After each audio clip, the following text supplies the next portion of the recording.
Oi, eu sou José Carlos Rotem. Oi, eu sou o professor Flávio Caetano da Silva. Nós somos professores da Universidade Federal de São Carlos. Seja bem-vindo às nossas conversas sobre epistemologia. Hoje nós vamos fazer uma conversa interessante. Nós vamos afirmar que o real, ele não é real. Flávio, o real não é real, ele é real. Então, Zé Carlos, eu venho pensando muito nisso. E me fez lembrar uma coisa que eu li há algum tempo atrás, que dizia assim, para os gregos, lá na era clássica, na Idade Clássica, lá antes da era cristã, o real era uma concepção diferente da nossa de hoje. Para nós, o real hoje é o que está ali, que pode ser visto, que pode ser observado, enfim. Mas para os gregos não era bem assim, não. O real era aquilo que está em questão. A passagem do verbo ser, né? O real é, para o verbo estar. O real está sendo alguma coisa. É uma passagem bem importante, porque aquilo que está em questão, então nós podemos discutir o que é o real, era essa a ideia dos gregos, ela é bem distante da nossa, né? Esses gregos, em geral, eles eram pessoas sem muita compreensão do mundo. Se você olhar aqui, isso aqui é um fato, Flávio. Nós temos aqui uma caneca. Eu estou vendo contra fatos, não há argumentos, né? A gente tem que pensar assim, né? Olha, que quando eu olho isso aqui, eu tenho uma caneca que é para tomar meu cafezinho. Se eu quiser, eu até te passo a minha caneca, Flávio. Pega a minha caneca aí, Flávio. Vendo a caneca que eu tenho, igualzinha que a do Flávio. Eu passei para o Flávio aqui.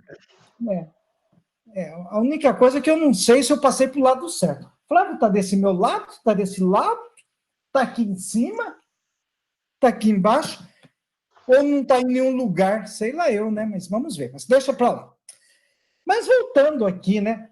Isso aqui é uma caneca, como essa aí que está na mão do Flávio, que eu acabei de passar para ele, né? Então, essa caneca, ela é indiscutível. Sabe que esses dias eu fui tomar meu cafezinho, fui tomar meu café na minha caneca preferida. Não é que essa caneca aqui, ela estava cheia de terra e com uma plantinha em cima. Era uma caneca vaso. Era uma caneca vaso, ela virou um vaso. Eu cheguei para minha esposa e perguntei: o que é isso? Né? Você pega, você não sabe que isso aqui, de fato, é uma caneca? Ela disse: não, isso aqui é um vaso. Porque se nós compreendermos que essa lateral é um vaso para nós podermos carregar para lugares diferentes. Por isso que tem essa abinha aqui. Ela falou que isso é perfeito, né? Aí E a aí gente a história do fato encrencou, hein? encrencou isso, né? Mas olha, que coisa estranha, né? E se a gente for lembrar, assim, também tem muitas coisas, se a gente for lembrar como lá o Descartes, né? Muitas coisas que nós olhamos no mundo que a gente pensa que é de um jeito, depois a gente percebe que é de outro, né? Será que então esses gregos eles estão com razão, Flávio, de que o fato ele não é necessariamente algo que vem de fora? Não seria igual nesse caso aqui do meu sujeito, bonitinho ele, não é? Narizinho bem simpático. Simpático, Né? bem Não é simpático. parecido com o seu nariz, Flávio. Mas não é, não. Então vamos lá, né? Então nós temos aqui o nosso sujeito olhando esse objeto, né? Então aqueles que consideram que nós temos sempre os fatos de forma indiscutível, eles compreendem que tudo que vem de fora entra em nós e isso é indiscutível, né? Mas quando nós vamos analisando bem, a gente começa a perceber que isso é uma ilusão. Que a gente, nós enquanto seres humanos, nós vamos organizando essa realidade. Nós vamos fazendo uma interpretação dela, né? Então, quando eu digo que isso aqui é uma caneca e não um vaso, ou isso aqui é um vaso e não uma caneca, é porque nós temos uma convenção, ou nós temos uma instituição cultural que permite que eu compreenda este objeto de uma determinada forma ou de outra, né? É até assim, quando a gente vai organizar, a gente pode até pensar em alguns contextos. Por exemplo, se eu olho essa caneca lá na pia da minha cozinha, junto com os utensílios de para passar café, né? Eu compreendo ela dentro desse contexto e digo, isso aqui é uma caneca. Eu olho lá nos meus objetos, eu deixo isso lá junto com os objetos de jardinagem da minha esposa, ela vai ter uma compreensão de que é uma caneca, que isso aqui não é uma caneca, é um vaso, né? Mas não quer dizer que o contexto é que me impõe? Sim e não. Ele é não no sentido de que quando eu efetivamente eu vou eu olho o objeto que me vem de fora, organizo esse objeto, né? Até eu saber que aquele conezinho que tem lá na minha pia, ele é um utensílio para passar café, ele foi sendo constituído dentro de uma sociedade, de uma compreensão de mundo, né? Então, o que nós temos é que aquilo que nós consideramos como fato ou como objetivo, ele é uma instituição cultural, né? Então, culturalmente, eu compreendo esse objeto como sendo um objeto que é para se tomar café e não para colocar florzinha dentro dela, né? Não é para isso. Não é mais fazer o quê, né? Então, então a gente vai trabalhando dessa ideia. Então, Flávio, então nós temos aqui o nosso querido senhorzinho, né? Deixa eu pegar ele aqui.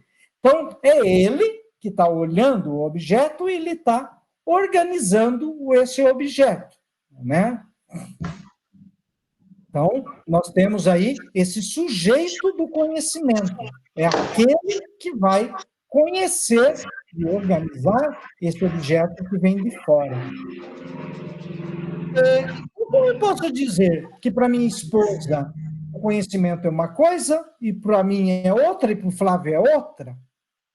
Então, nós não temos nada que podemos dizer que é conhecimento comum? Tudo depende da minha subjetividade, do meu indivíduo? Flávio, será que tem escola? Por que tem escola, hein, Flávio? Essa é uma pergunta bem interessante, embora eu costumo dizer que perguntas assim são simples, mas não são fáceis, né? Porque a escola, ela é uma instituição e tudo que é instituição é algo que foi criado para, né? Algo que não existia foi criado para alguma coisa, ou seja, tem uma teleologia, tem uma finalidade, né? A escola é que nós fomos formados, e aqui está aí até hoje, com grandes modificações na forma, no conteúdo, etc., ela me parece que ainda é uma instituição instituinte, ou seja, aquela instituição que, portanto, ela foi criada, ela não existia, para criar alguma coisa. E criar o quê? Criar justamente uma realidade diante de nós. Essa é uma possibilidade de leitura da escola. Dizer que a escola é só isso, ou isso é a coisa mais importante, daria uma grande discussão. E bem interessante, diga-se de passagem. Mas a escola é justamente aquela que vai nos oferecer, de certa forma, uma espécie de lente, a partir da qual a gente vai dizer que olha as coisas e, através dessa lente, a gente vê determinadas coisas. Enquanto você falava, eu pensava na diferença entre olhar e ver. Mas desde o olhar, para que eu possa ver, já existe algum arranjo para esse olhar funcionar. Como você disse, esse arranjo é cultural, ou seja, nós olhamos, mas só vemos aquilo que culturalmente nós estamos, de certa forma, preparados, habituados ou dispostos a ver. Né? Então, essa já é uma questão de saída que desloca um pouco a ideia do fato, né? Da realidade em si. Então, a escola, ela me ensina a olhar. Então, quando eu vou na escola, né, e a escola vai me trazendo essas lentes que o Flávio me disse, a escola, ela está me inserindo num contexto cultural, né, apesar que eu já fui inserido num contexto cultural quando eu nasci. A hora que a gente nasce, a nossa mãe começa a nos colocar nesse mundo, né? Eu vou fazer um parentezinho.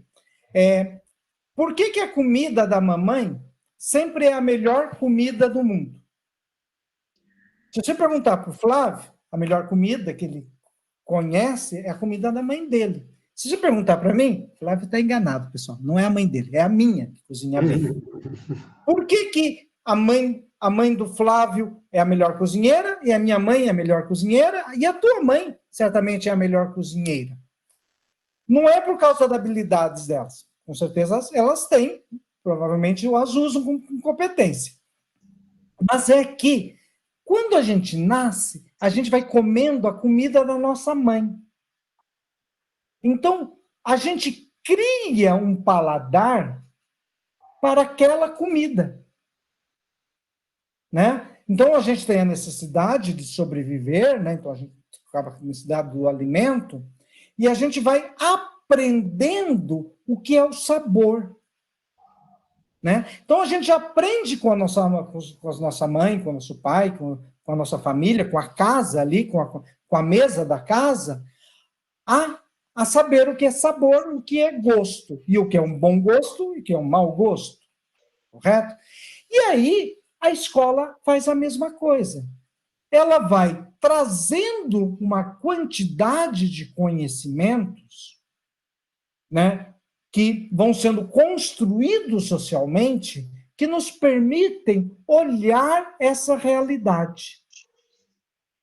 Então, o nosso sujeito que está aí na tela, que é aquele sujeito que vai buscar conhecer, que ele vai olhar a realidade, e ele vai fazendo a sua construção da realidade, ele não constrói a partir do nada, e também não constrói a partir da individualidade dele. Ele constrói a partir daquela gama de informações, né, que ele tem, e que nós podemos, e algumas pessoas chamam até de sujeito científico, né? Então, o sujeito, ele não é um indivíduo, né? O sujeito, ele é um coletivo, né? E é dentro dessa ideia de coletivo é que o conhecimento ele vai sendo produzido, né? E é dentro dele que as coisas vão se tomando sentido, né? Então, o passo seguinte que a gente tem, como que esse sujeito, o nosso querido narigudo, que está olhando a, a umbrella, ou guarda-chuva, né? Bem interessante, não sei por quê. Olhando o guarda-chuva, ou a sombrinha, ele, ao mesmo tempo, ele vai construindo essa realidade, né? Porque ele tem todo um ambiente social no qual ele foi aprendendo a identificar as coisas de uma forma ou de outra, né? E aí, com isso, socialmente, nós vamos construindo as nossas grandes teorias, né? Ou leis, ou modelos de representações do mundo, né? Então, quando você tem a teorias do Newton, eles são as teorias que permitem nós interpretarmos o mundo físico, né?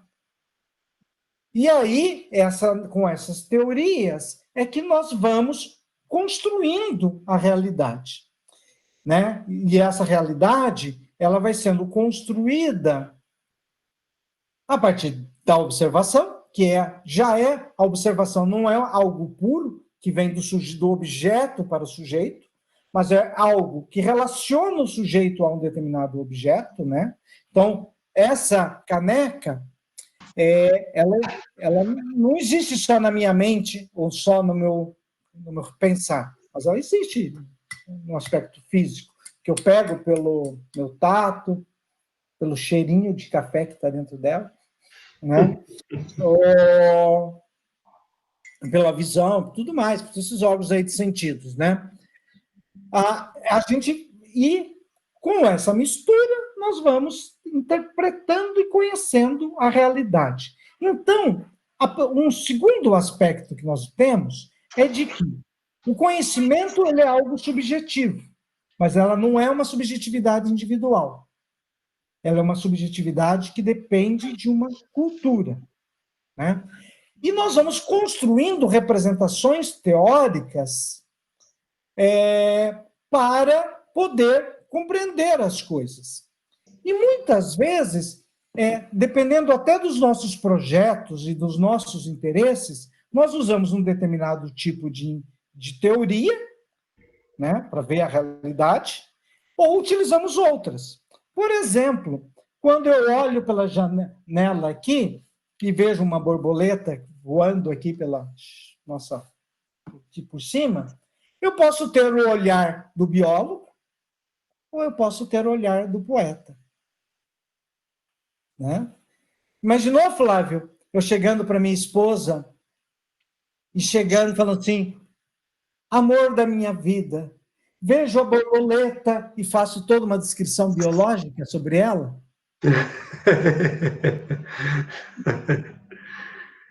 Eu acho que não seria uma teoria muito adequada para essa realidade, né? Isso é um dos fatos aí que a gente tem. A teoria, ela precisa servir, ela tem que ter a sua aplicabilidade, né? E em contextos diferentes, né? Essa borboleta, ela vai tendo significados diferentes e ela vai tendo olhares diferentes. Ela pode ter o olhar do poeta, pode ter o olhar do biólogo, do sociólogo, do historiador, né? E assim ela vai sendo construída, né? E essas teorias também, elas são, além de termos por diversas áreas, né? E até algumas pessoas falam, quando a gente quer ter uma visão mais integral, a gente tem que ter análises multidimensionais ou multidisciplinares, né? Então, se eu quero analisar a borboleta, chamo o poeta, o biólogo, o sociólogo, o historiador, e aí a gente analisa para ver se o que é essa borboleta, e aí a gente vai construindo isso que nós chamamos de conhecimento, né? Então, o conhecimento, ele é uma construção do sujeito daquilo que está fora dele. E quando que nós, assim, podemos dizer se isso é verdade ou é falso, né? Quando que eu posso dizer que o que o Flávio está falando sobre a borboleta é algo verdadeiro ou é falso? Quem que é a referência? A grande referência é a comunidade. E aí, você tem diversos tipos de comunidades, né? Você tem a comunidade dos poetas, que vão discutir se o poema ele tem a beleza, né, das rimas, se são rimas falsas, se não são rimas falsas, né? E assim por diante, né? Se são boas rimas, não são. Você tem a comunidade dos biólogos, no qual eles discutem essa possibilidade de se aquele conhecimento é verdadeiro ou não, né?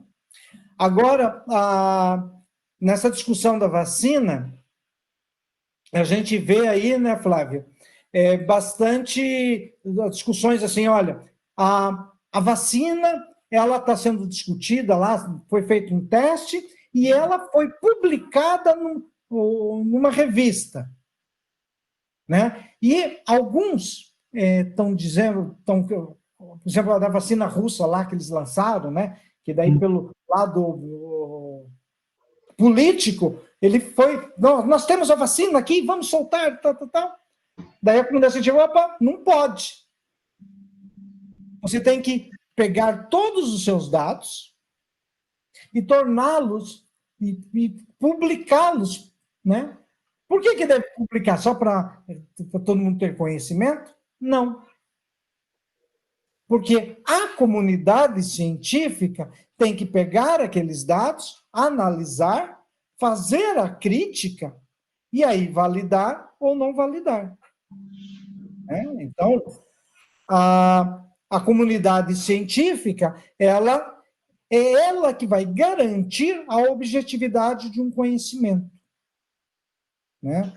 E a partir dela que a gente pode dizer que algo é ciência ou que é fantasia.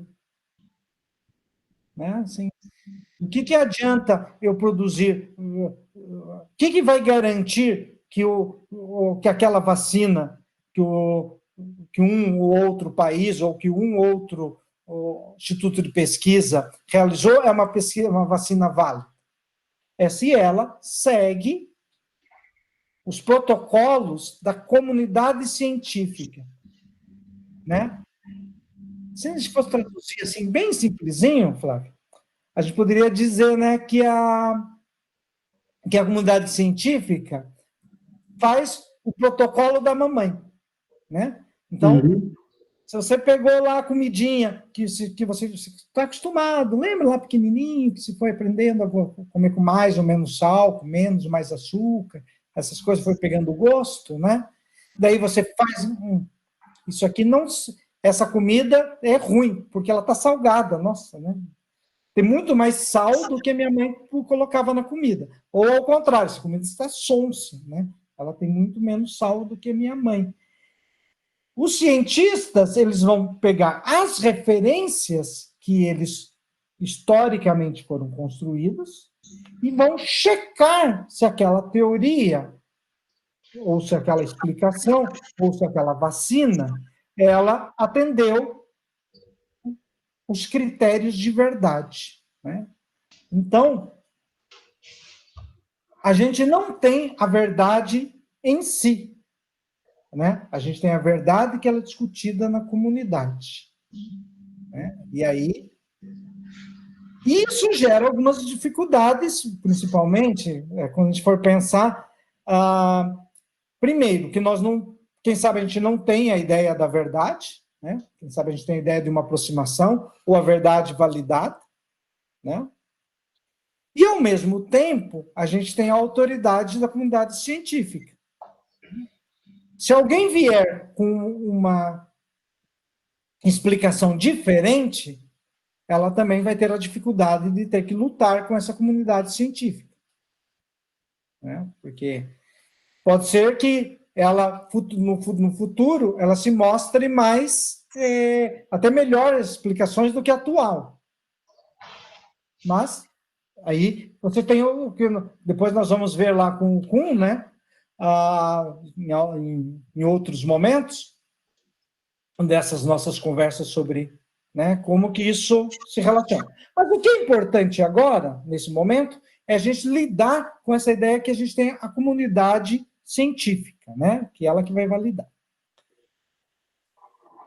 Tem um outro aspecto que é o seguinte, Flávio, do que me adianta eu te dizer o seguinte, hoje pode ser que chova, pode ser que não chova, pode ser que comece a chover e pare a chover. Tem essas três opções. Essa informação te traz alguma coisa importante, Flávio?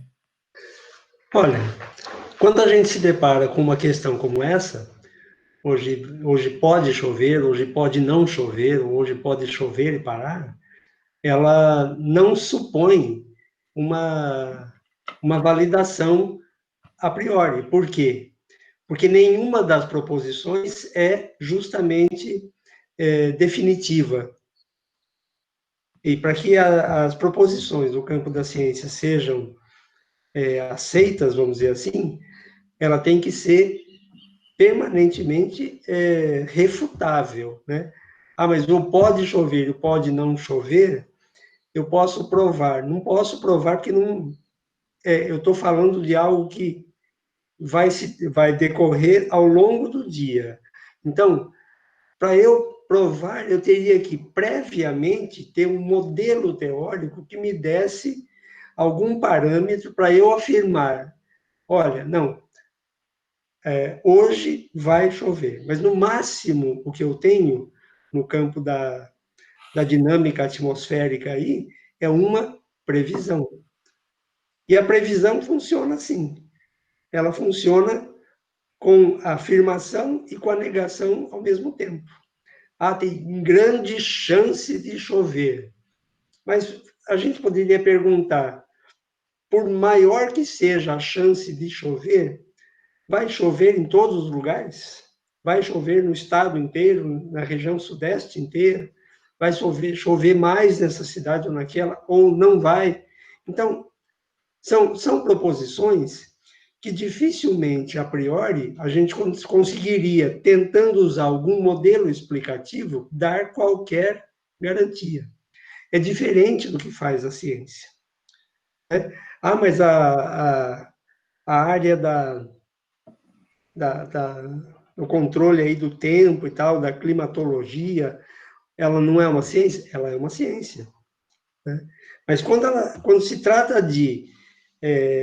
do fenômeno atmosférico, como a chuva, como a neve, como mais vento ou menos vento, um tempo mais seco e tal, ela faz ela construiu um gradiente ao longo do tempo, dizendo, olha, durante o último mês de agosto, durante os últimos 10 anos, no mês de agosto, costumou comportar-se assim, na maioria das vezes.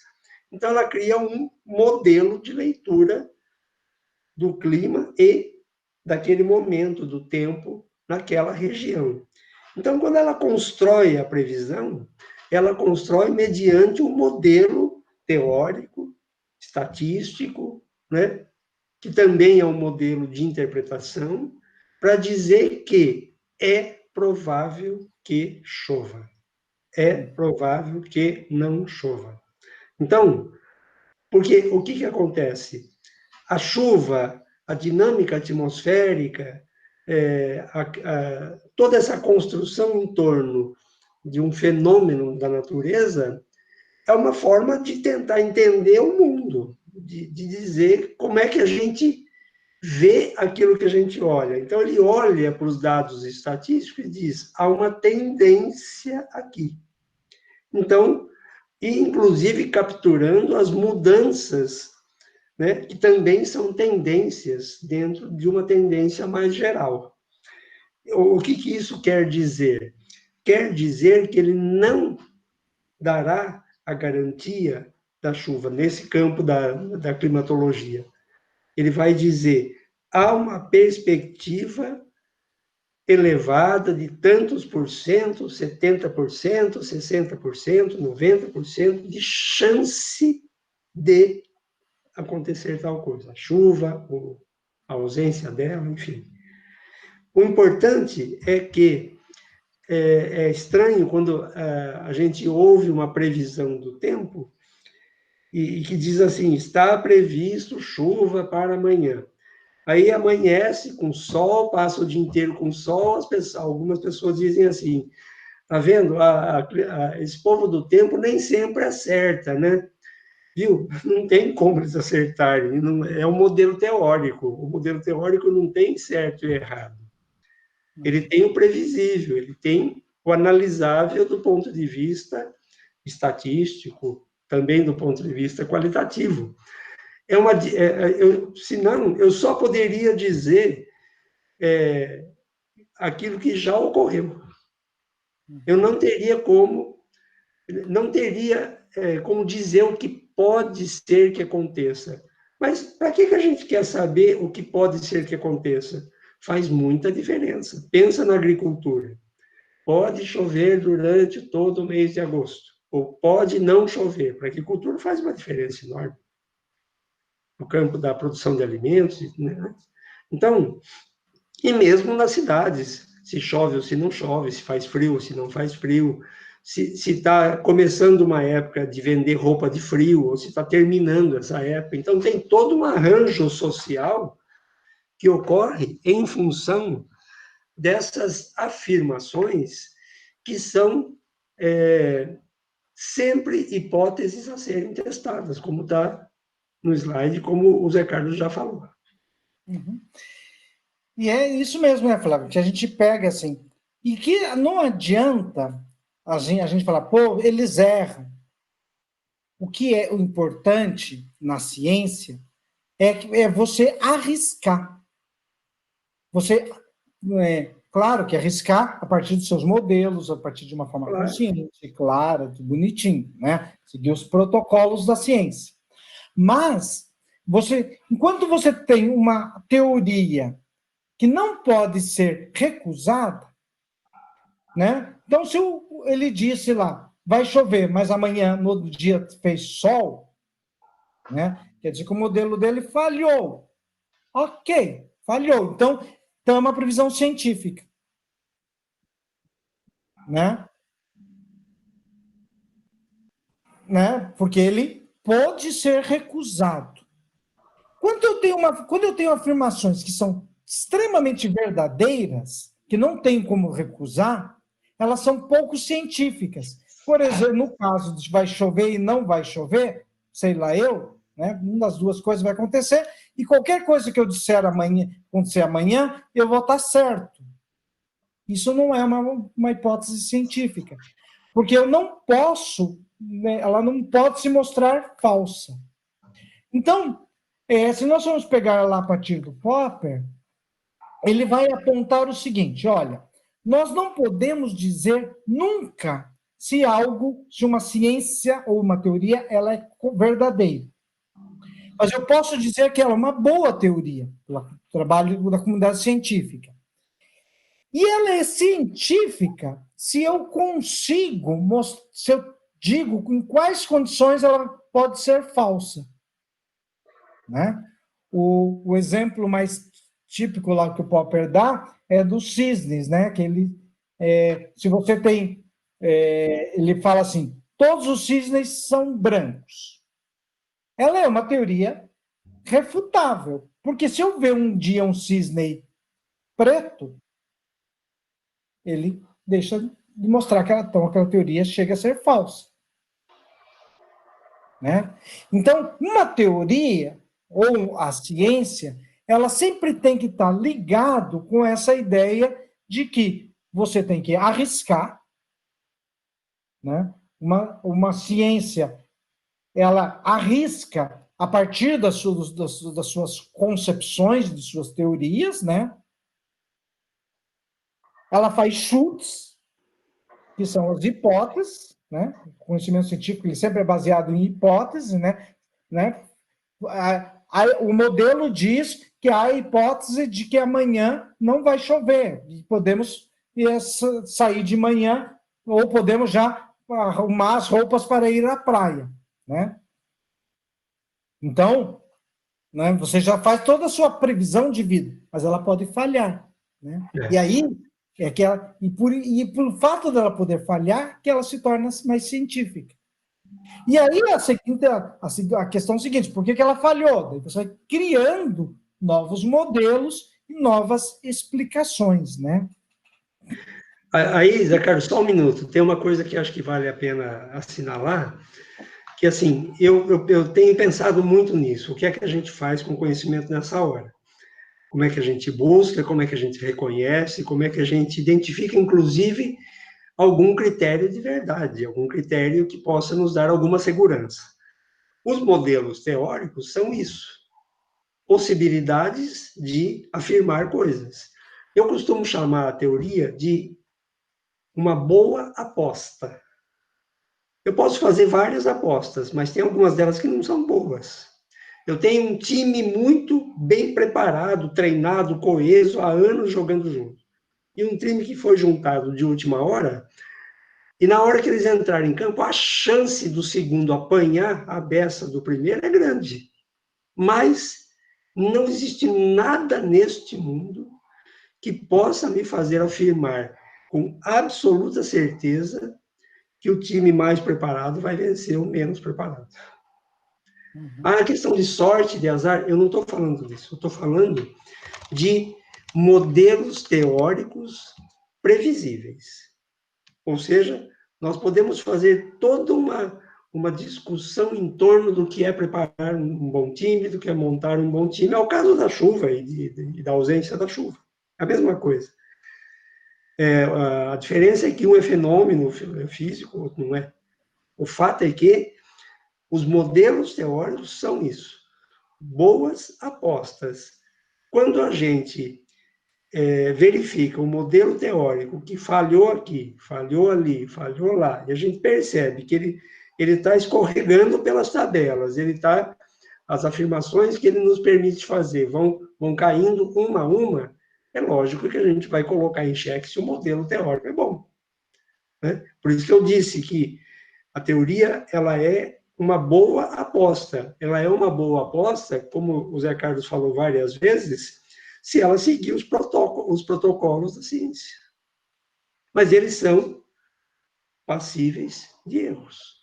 Os erros também são tendenciais. Eles podem ser analisados ao longo de um tempo e se construir uma matriz, né, um gradiente, em que diz, olha, 70% das vezes que nós afirmamos com base neste modelo, a gente acerta.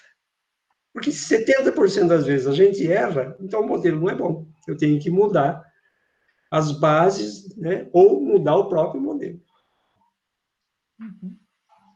Legal.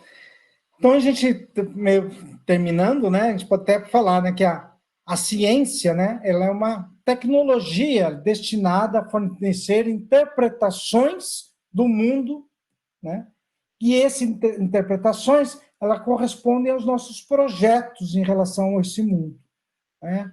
Nós temos o projeto do poeta, o projeto do biólogo, projetos de classe, e assim por diante, né? Então, a ciência, ela é uma construção, né? Que se pode mostrar verdadeira ou falsa, né? E aí é aí que ela se desenvolve, né? E o fazer ciência ou aprender a fazer ciência, né? Ela significa você aprender a olhar essa realidade, né? E você vai olhar essa realidade a partir desses modelos. Mas para concluir, Flávio, vou dizer para você e para os nossos queridos alunos como chegar à verdade absoluta.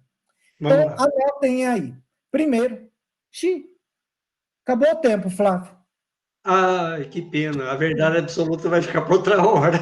Vai ficar para outra hora. Nossa conversa vai ter Não que... perca o próximo capítulo, que ela virá. Ela virar. Então, até a próxima, Flávio. Até, Zé. Tudo de bom, gente. Vamos nos ver em breve. Até a próxima, pessoal.